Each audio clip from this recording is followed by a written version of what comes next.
इससे पहले के एक वीडियो में हमने आपको मदर टेरेसा के कुछ डार्क सीक्रेट बताए थे और आज हम आपको मदर टेरेसा से जुड़ी कुछ और ऐसी जानकारी लेकर आए हैं जो मदर टेरेसा के प्रति आपकी अच्छी सोच को बदल देगी। तो स्वागत है आपका हमारे फैक्ट जोन चैनल पर। 9 मई 2022 को न्यू दिल्ली में एक डॉक्यूमेंट्री रिलीज की गई थी जिसमें मदर टेरेसा के सारे बुरे और गलत कामों को दर्शाया गया था। डेली मेल में ये रिपोर्ट आई कि वो लोगों को गरीब से निकालने की बजाय गरीबों की मदद करने में बस विश्वास रखती थी। मदर टेरेसा के बारे में यह कहा जाता है कि वो गरीब के लिए स्कूल बनाती थी, जानलेवा बीमारी से जूझ रहे लोगों के लिए रहने की जगह बनाती थी और उनका एक ग्लोबल मिशनरी ग्रुप था जिसमें 4000 नर्स थे। उनके इस चैरिटेबल साम्राज्य की विरासत को हमेशा उनके फैसले, रिश्ते और सवाल उठाने वाले इरादों से जोड़ा जाता है, जो कि इस बात को साबित करता है कि एक संत भी कभी परफेक्ट नहीं होता। मेरी जॉनसन, जो कि मदर टेरेसा के साथ काम करती थी, उनका कहना था कि मदर टेरेसा की धार्मिकता उनके क्रॉस में बने जीसस से जुड़ी हुई थी। उनको गरीबी अच्छी लगती थी क्योंकि जीसस गरीब थे। मेरी के हिसाब से मदर टेरेसा दिमागी तौर पर शिज़ोफ्रेनिक थी। मेरी का यह भी कहना था कि मदर टेरेसा के आखिरी के दशक में चर्च को उनकी मदद की बहुत जरूरत पड़ी। चर्च के पुजारी चाइल्ड अब्यूज करते थे और इससे बचने में उन्हें मदर टेरेसा मदद करती थी। एक एकेडमिक कैनेडियन स्टडी के अनुसार मदर टेरेसा का गरीबों की मदद करने का तरीका पूरा संदेहपूर्ण था। उनके कुछ सवाल उठाने वाले राजनीतिक कॉन्टेक्स्ट थे और जो पैसे उन्हें डोनेशन में मिलते थे उनका मैनेजमेंट भी शंका पैदा करने वाला था। 1994 में हेल्स एंजल नाम की उनके खिलाफ जो डॉक्यूमेंट्री बनाई गई थी उसे आरूप चैटर्जी से बहुत सी फंडिंग मिले थे, जो कि मदर टेरेसा के बनाए घरों में पहले काम करते थे। चैटर्जी ने गरीबों के लिए बनाए मदर टेरेसा के इस घर को नाजी का कॉन्सेंट्रेशन कैंप बताया था। वहाँ काम करने वाले एक आदमी ने बताया कि मदर टेरेसा बहुत से सैनिटाइजेशन नियमों को नजरअंदाज करती थी, जैसे कि वो एक ही सुई का इस्तेमाल अलग अलग लोगों के लिए करती थी और यहाँ तक कि वो उन सुइयों को धोने के लिए पानी को उबालती नहीं थी। जब उनसे इस बात के लिए सवाल किया गया तो उनका कहना था कि ऐसा करने का कोई मतलब ही नहीं है। हेमली गोंजालेस, जिन्होंने मदर टेरेसा के ऐसे घरों के लिए काम किया था, उन्होंने अपनी रिपोर्ट में इस बात का समर्थन किया। उन्होंने यह भी बताया कि वहाँ की नन्स मल मूत्र से भरे गंदे कपड़ों को बर्तनों के बाजू में ही धोती थी। मदर टेरेसा मरीजों को यह कहती थी कि दर्द पुण्यशीलता है और इसलिए हमें दर्द को दूर करने की कोशिश नहीं करनी चाहिए।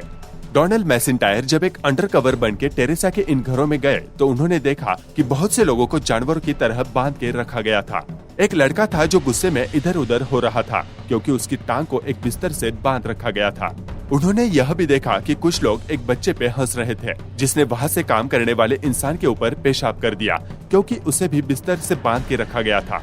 डोनाल्ड ने एक बूढ़ी और परेशान औरत को देखा जो कि एक पेड़ से बंधी हुई थी और कुछ ऐसे बच्चे जिनको खाना खिलाते समय बिस्तर से बांध के रखा दिया जाता था। मदर टेरेसा के संबंध भी बहुत से अजीब लोगों से थे। वो बहुत सी जगहों पर जाती थी। एक बार लेबनान की एक ऐसी जगह पर गई जहाँ पर कुछ कैथोलिक सेना ने शाबरा और शतीला के रेफ्यूजी कैंप्स के लोगों की सामूहिक हत्या की थी। उन्हें रोनाल्ड रेगन से आजादी का पदक मिला था। जब रोनाल्ड क्रिश्चियन लोगों के मास का सेलिब्रेशन कर रहे थे उसी समय उन्होंने 4 नन्स और सैन सैल्वाडोर के कैथोलिक मुख्य पादरी की हत्या करवाई थी। टेरेसा ने रॉबर्ट मैक्सवेल के साथ काम किया था, जो कि एक मीडिया के आदमी थे। उन्हें उनके दयाहीन और लोगों के धमकाने और परेशान करने के स्वभाव से जाना जाता था। चार्ल्स कीटिंग के साथ उनकी दोस्ती थी, जो कि एक बिजनेस टाइकून थे जिन्हें 80 के सबसे बड़े फाइनेंशियल स्कैंडल के लिए जाना जाता है। टेरेसा ने इन सब लोगों के पास से पैसे लिए थे। जब उन्हें यह बात बताई जाती थी कि जो पैसे उन्हें मिले हैं वो असल में चोरी के पैसे हैं और वह उन्हें वापस भी नहीं करती थी। मदर टेरेसा के मरने के 2 साल बाद यह प्रस्ताव रखा गया था कि उन्हें सेंट घोषित कर दिया जाएगा। उन्हें सेंट बनाने वाले फैसले पर भी बहुत सी कंट्रोवर्सीज है। 2016 में पोप फ्रांसिस प्रथम के द्वारा उन्हें सेंट घोषित कर दिया गया। एक इंसान को सेंट बनाने के लिए 2 ऐसे जादुई काम करने होते हैं जिसे पोप की मंजूरी मिली हो। मदर टेरेसा के जो 2 ऐसे काम बताए गए हैं उनमें से एक है मोनिका बसरा को ठीक करना। ऐसा माना गया कि मोनिका मदर टेरेसा की प्रार्थना करती थी जिसकी वजह से उसका कैंसर ठीक हो गया। हालांकि कुछ क्रिटिक्स का ऐसा मानना है कि बसरा का ट्यूमर ट्यूबरक्लोसिस की वजह से एक आम सिस्ट था और जो मेडिकल इलाज उनका हुआ उसकी वजह से वो ठीक हुई थी। टाइम मैगजीन के अनुसार बसरा के पति ने बताया कि उनके हिसाब से डॉक्टर्स ने उनकी बीवी को ठीक किया था, न कि टेरेसा ने। 2008 में ब्राजील के एक आदमी ने बताया कि उसकी बीवी ने मदर टेरेसा की प्रार्थना की जिसकी वजह से उनके दिमाग का एक इन्फेक्शन ठीक हुआ। ये दूसरा जादुई काम था जिसे चर्च ने माना और मदर टेरेसा को सेंट घोषित कर दिया।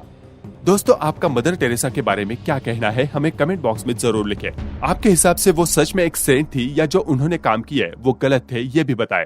अगर यह वीडियो आपको अच्छी लगे तो इसे लाइक और शेयर करें और हमारे फैक्ट जोन चैनल को सब्सक्राइब भी करें।